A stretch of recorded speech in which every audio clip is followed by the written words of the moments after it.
Share. Print. Washington, winter is coming later. And it's leaving ever earlier.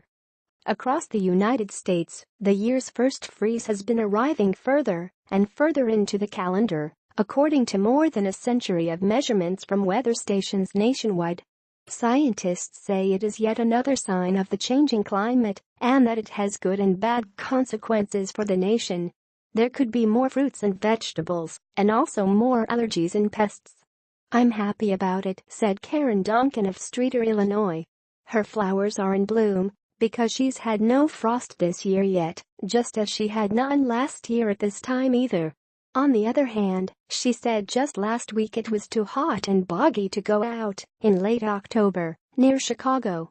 The trend of ever later first freezes appears to have started around 1980, according to an analysis by the Associated Press of data from 700 weather stations across the U.S. going back to 1895, compiled by Ken Kunkel, a meteorologist at the National Oceanic and Atmospheric Administration's National Centers for Environmental Information.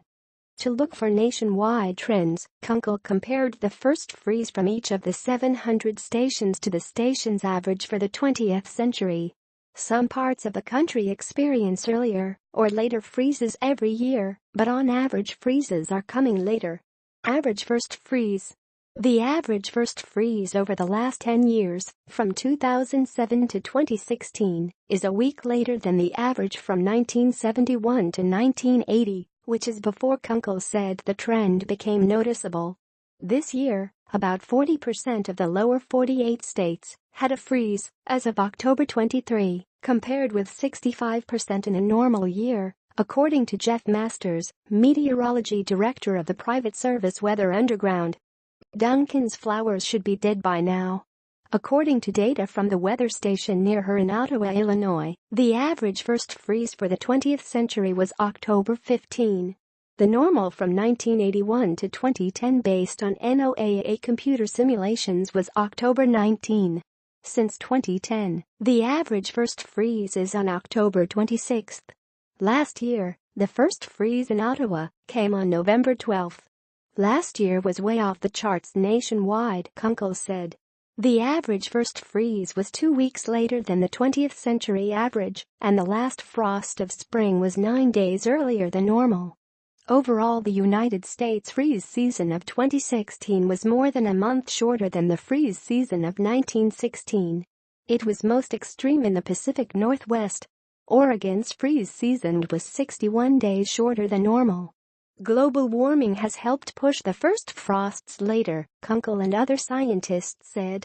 Also at play, though, are natural short-term changes in air circulation patterns, but they too may be influenced by man-made climate change, they said. This shrinking freeze season is what climate scientists have long predicted, said University of Oklahoma meteorology professor Jason Furtado. Some plants suffer. A shorter freeze season means a longer growing season and less money spent on heat. But it also hurts some plants that require a certain amount of chill, such as Georgia peaches, said Teresa Crimmins, a University of Arizona ecologist. Crimmins is assistant director of the National Phenology Network. Phenology is the study of the seasons and how plants and animals adapt to timing changes. Pests that attack trees and spread disease aren't being killed off as early as they normally would be, Crimmins said. File. Morning dew covers berries in Bartlett, New Hampshire, September 18, 2017. Despite forecasts for brilliant foliage throughout the Northeast this year, longtime leaf watchers said the leaves this fall were dull and weeks behind schedule in their turn from green to the brilliant hues of autumn. File. Morning dew covers berries in Bartlett, New Hampshire, September 18, 2017. Despite forecasts for brilliant foliage throughout the Northeast this year, longtime leaf watchers said the leaves this fall were dull and weeks behind schedule in their turn from green to the brilliant hues of autumn.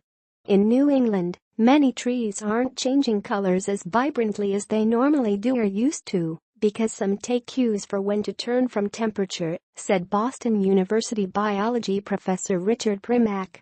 Clusters of late-emerging monarch butterflies are being found far farther north than normal for this time of year and are unlikely to survive their migration to Mexico.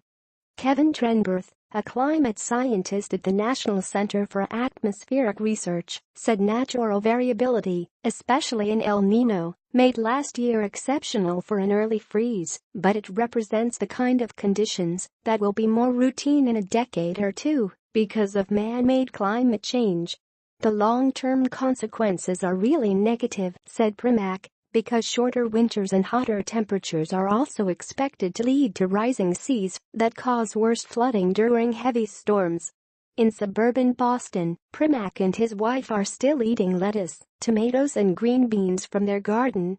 And they are getting fresh figs off their backyard tree almost daily. "These fig trees should be asleep," Primack said.